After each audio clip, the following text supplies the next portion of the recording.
So I won't go all the way into it because there's plenty that's being covered. But when I look at the Chad and Lori Daybell situation overall and I really examine it, I feel like we're talking about a doomsday cult. We're talking about something that has some deep, entrenched interests in certain things. I don't think we're just talking about, that they killed J.J.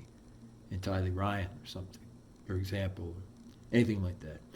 And so that's up next. I look forward to hearing you guys' feedback on it, and please be sure to spread the word far and wide. Thank you. Both Lori Vallow and Chad Daybell appear in court in the Fremont County of Idaho. The couple is charged with first-degree murder, conspiracy to commit first-degree murder, grand theft by deception, grand theft, and insurance fraud in the deaths of Lori Vallow's children, Tylee Ryan and J.J. Vallow. Daybell is accused of murdering his wife, Tammy Daybell. Lori Vallow was previously ruled mentally incompetent to stand trial, was found fit to proceed. Visitors will not waive her right to a speedy trial. Under the law, that means they must set a trial within 6 months. Lori does not waive the right to a speedy trial. Again, my issue here is, why has there been all these moves to try to move the trial to various locations all the way along? What kind of secrets are going on with the actual, Daybell trial with Lori and Chad Daybell in this case? Is the question I've always had. And why do they keep attempting to move it, to a different spot and then move it again, for example? A key issue that came up as a contention for me in the text messages that finally got exposed and released in this case is the fact that they were making threats, or they had discussed a murder and a planned murder of someone else before, Tylee Ryan and J.J. Vallow. The question has always been with that murder, with that potential person that might have been murdered by them, does that bring into the question of like double jeopardy at all? Do we need to look at that from the standpoint of, does a different jurisdiction need to try both the Daybells in the end? And that's always a question that I've had, because apparently this so-called Doomsday cult was very well known in that area, and it does seem to be very unsettling that it was so well known in Idaho. What can we really learn from this? What can we take away from this whole affair, from this whole ordeal? And one of those things that I've really started to explore is kind of the relationship that the so-called Doomsday cult, as they call it, the relationship that it has to the Branch Davidians. And, what we can learn about the people that were really involved with this whole scenario. What did they believe? What was their history? Why did they call their 2 children and someone else who they allegedly murdered? Why did they call them actual zombies, in other words, that were overtaken and possessed? What can we truly learn about the people who were connected to the Daybells? And from there, and only from there, can we truly get answers behind these other issues and start finally peeling back the onion and get to the bottom of what truly happened in the Daybell saga. They definitely need to stand trial, but who else, for example, was the accomplice with them? Who else was working with this group? So thank you once again. I appreciate you following these updates, and be sure to get these videos out there far and wide. It's your support which solves crimes. Thank you. I appreciate it. Updates will be here right on the JTC channel. See you next time. And this video will, of course, be extra short.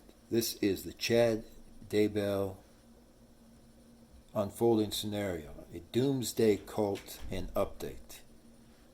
The mom and her husband are due in court, accused of killing their ex-partners and murdering the former's children. Lori Vallow, Daybell, and Chad Daybell, who used their religious faith and belief in zombies apparently to justify killings to prosecutors, are set to now appear in court in Idaho. The pair are charged with a string of murders in a complicated case that dates back to 2019. The couple were charged in May of 2021 with conspiracy to commit murder and first-degree murder relating to the deaths of Lori Vallow Daybell's two youngest children at the time. A 7-year-old son, Joshua, and daughter, Tylee Ryan, age 16. Both children disappeared around September of 2019, with worried relatives raising the alarm in November of the year. Their bodies are found in June of 2020, buried in the yard of Chad Daybell's official property line. Their causes of death have not yet been revealed. Chad Daybell is accused of murdering his ex-wife Tammy Daybell just weeks before he married Lori Vallow in October of 2019.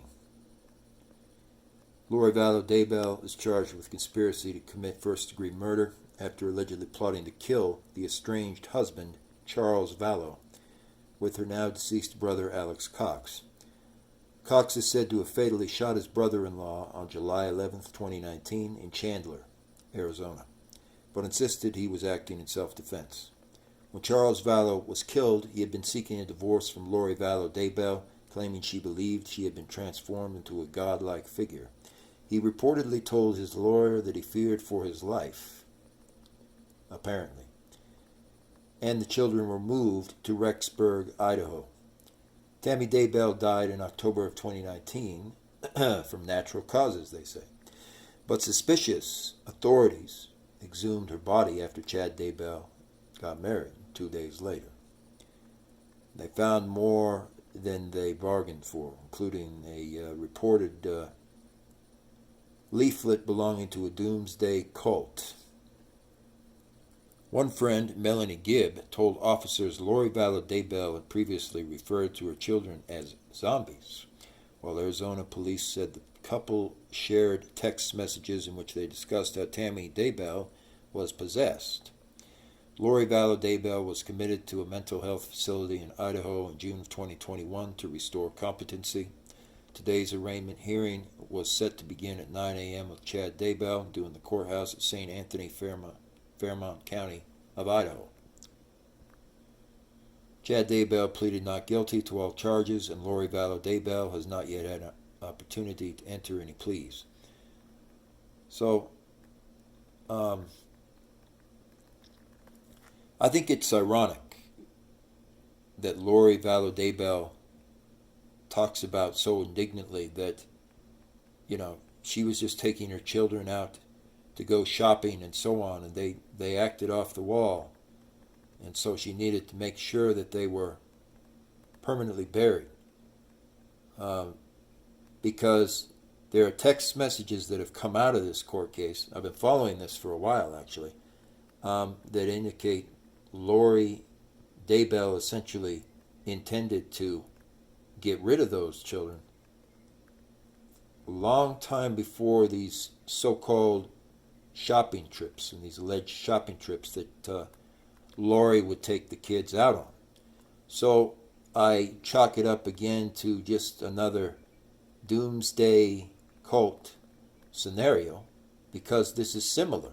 Whether people recognize that or not, it's similar to Jonestown. It's similar to other cults that have existed, specifically the Branch Davidians. And given that it's similar to that, the warning signs were kind of across the board in this case, at least for me, as to what was truly going on here early on. And just be one more thing I want to point out about that. Thank you.